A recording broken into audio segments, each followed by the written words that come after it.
Hello student, study with Om Mangal YouTube channel पर आपका हार्दिक स्वागत है। आज हम कक्षा 9 की गणित का अध्याय 8 चतुर्भुज पढ़ने जा रहे हैं, जिसकी प्रश्नावली 8.1 का पहला प्रश्न हमारे पास है। यदि एक समांतर चतुर्भुज के विकर्ण बराबर हो तो दर्शाइए कि वह एक आयत है।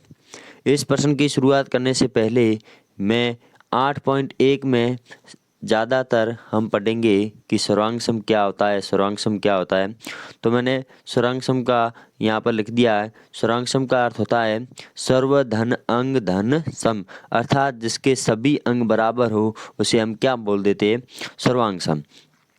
तो अब हम इस प्रश्न की शुरुआत करते हैं। क्या बोला गया, यदि एक समांतर चतुर्भुज, कैसा चतुर्भुज, समांतर, तो हम यहाँ पर सबसे पहले क्या कर देते, एक समांतर चतुर्भुज बना लेते हैं। समांतर चतुर्भुज की क्या विशेषता होती है कि उसके आमने सामने के भुजाएं बराबर होती है। तो मान लो मैंने चतुर्भुज को नाम दे दिया ए बी सी और डी। ये कोई चतुर्भुज है। चतुर्भुज के विकर्ण बराबर हो, कैसे विकर्ण हमें क्या दिया गया, बराबर हो, ये हमें दिया गया। मतलब एसी विकर्ण और बीडी विकर्ण कैसे है, बराबर है। अब हमें सिद्ध क्या करना है कि दर्शाइए कि वह एक आयत है। अब देखो, आयत क्या होता है, जिसकी आमने सामने की भुजाएं बराबर और प्रत्येक कोण 90 डिग्री का हो। देखो, आमने सामने की भुजाएं तो अभी भी बराबर है, क्यों, समांतर चतुर्भुज दिया गया है और समांतर चतुर्भुज में आमने सामने की भुजाएं बराबर होती है। अब हमें क्या कर देना है कि कोण, इसके प्रत्येक कोण 90 डिग्री के लेके आ जाए तो ये आयत बन जाएगा। तो हम सबसे पहले शुरुआत करेंगे इस प्रश्न में, क्या दिया क्या गया है।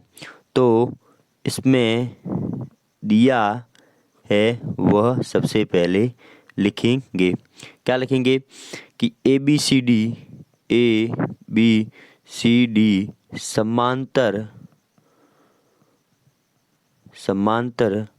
चतुर्भुज है, ये हमें दिया गया है। और यदि समांतर चतुर्भुज है तो उसकी आमने सामने की भुजाएं बराबर व समांतर भी होगी, अर्थात ए बी किसके समांतर होगी, डी सी के, व ए बी डी सी की क्या होगी, बराबर भी होगी। अब ए बी और डी सी आपस में समांतर और बराबर भी होगी। अब देखो, ए डी किसके समांतर होगी, बी सी के। ए डी किसके समांतर होगी, बी सी के। और समांतर है तो ए डी भी बराबर भी होगी किसके, बी सी के बराबर होगी। और हमें क्या दिया गया है कि विकर्ण बराबर हो, अर्थात हमें विकर्ण क्या दिए गए, बराबर दिए गए, अर्थात ए सी बराबर किसके, बी डी के। यही दो विकर्ण है, ए सी और बी डी हमें बराबर दिए गए हैं। अब हम इसका सिद्ध क्या करना है वो हम लिख देते हैं।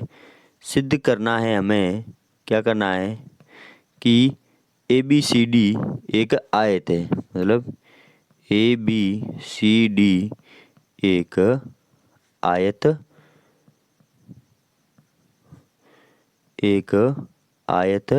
है, यह हमें सिद्ध करना है। तो इसके लिए हम क्या करेंगे, उपपत्ति देखते हैं। इसकी उपपत्ति में हम क्या करेंगे कि हम इन दो त्रिभुज के अंदर चलेंगे, कौन से, ए बी सी इस त्रिभुज में और बी ए डी इस त्रिभुज में चलेंगे। तो हम देखते हैं त्रिभुज ए बी सी व त्रिभुज बी ए डी में ABC व BAD इस त्रिभुज में चलते हैं। तो शायद मैं इन त्रिभुज को थोड़ा अलग भी बना देता हूँ। तो यहाँ पर त्रिभुज है, इस प्रकार बन रहा है। एक त्रिभुज है, ये वाला है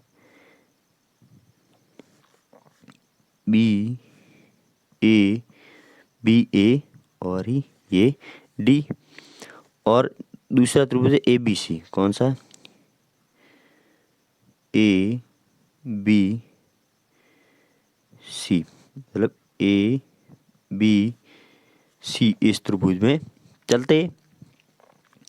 अब सबसे पहले हम ध्यान देते हैं कि इसमें AB भुजा और AB भुजा, AB दोनों में, इन दोनों त्रिभुज में AB क्या होगी? उभयनिष्ठ है, तो क्या होगी? दोनों में बराबर होगी। तो AB बराबर AB बराबर AB। इस त्रिभुज में भी भुजा यही आ रही, इस त्रिभुज में, मतलब इन दोनों त्रिभुज में भुजा AB दोनों में समान है। अब देखो विकर्ण क्यों है? उभयनिष्ठ है। ये क्यों बराबर है? दोनों में क्या है? उभयनिष्ठ है। क्या है? उभयनिष्ठ बीच में। अब देखो हम देखेंगे कि AC बराबर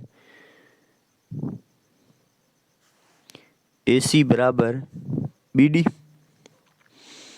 AC बराबर BD।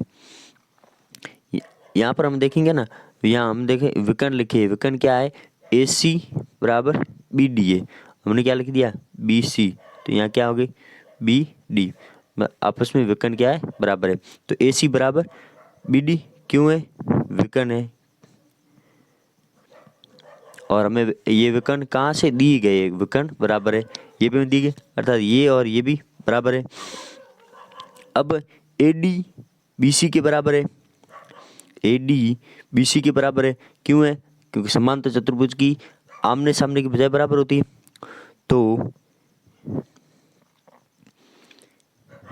इसमें क्या होगा? AD बराबर किसके होगा? BC के। क्यों है? समांतर चतुर्भुज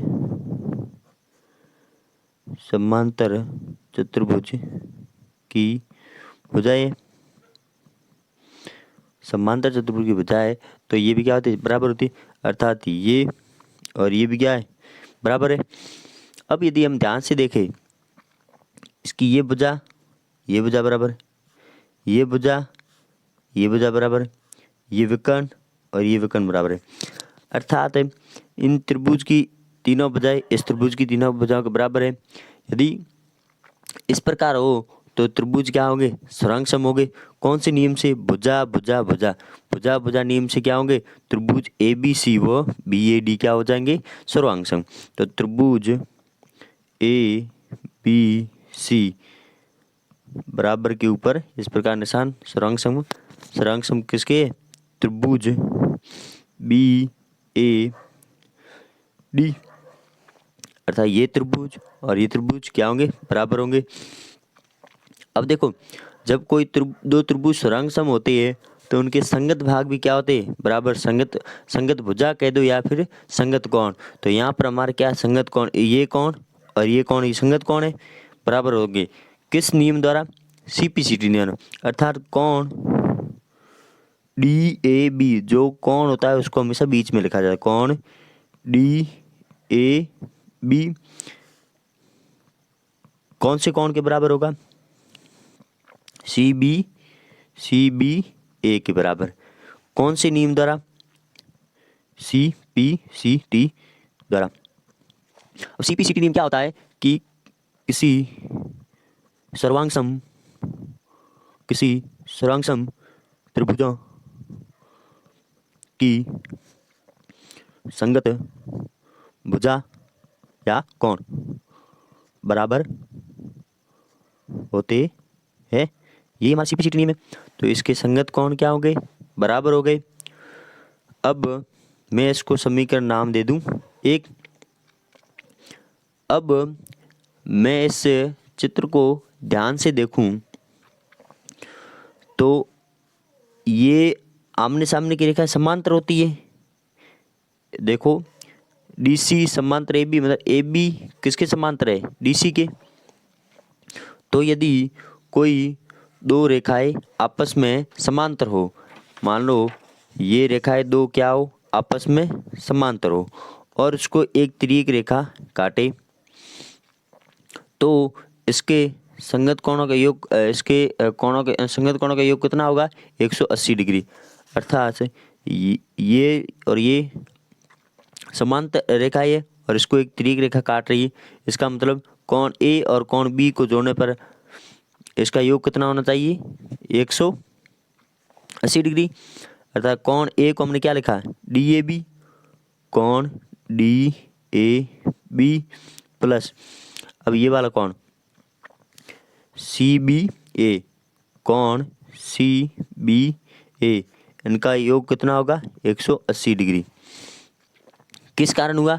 कि यदि कोई दो समांतर रेखाएं है और उनको एक तिर्यक रेखा काट रही है तो उनके संगत कोणों का योग कितना होगा? 180 डिग्री। अब मैं कोण DAB प्लस वापिस कौन लिख दूं? CBA। CBA किसके बराबर है? DAB के।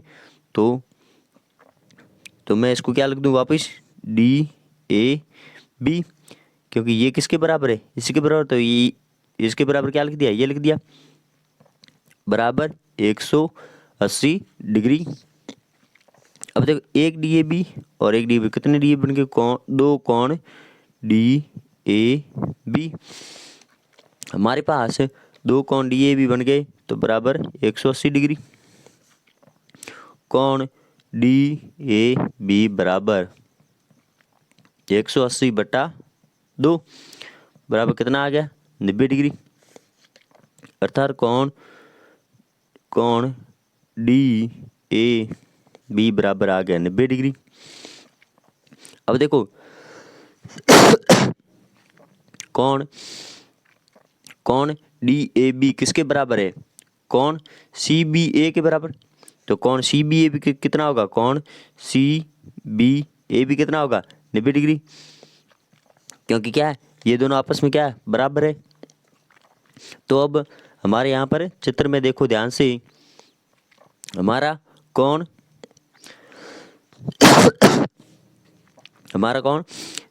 DAB, मतलब DAB ये कितना आ गया?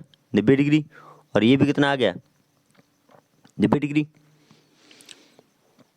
अब हमें पता है कि ये कैसा चतुर्भुज है? समांतर चतुर्भुज है। समांतर चतुर्भुज की सम्मुख भुजाएं भी क्या होती है? सम्मुख कोण भी क्या होते हैं? बराबर होते हैं। ये भी 90 डिग्री और इसका सम्मुख कोण ये भी क्या है? 90 डिग्री। मतलब चारों कोण 90 डिग्री के आ गए और आमने सामने की भुजाएं बराबर है, वो पहले से दिया गया था समांतर चतुर्भुज है। तो आमने सामने की भुजाएं बराबर और चारों कोण 90 डिग्री है, तो वो कैसा होगा? एक आयत होगा। अतः ABCD एक आयत है। इति सिद्धम।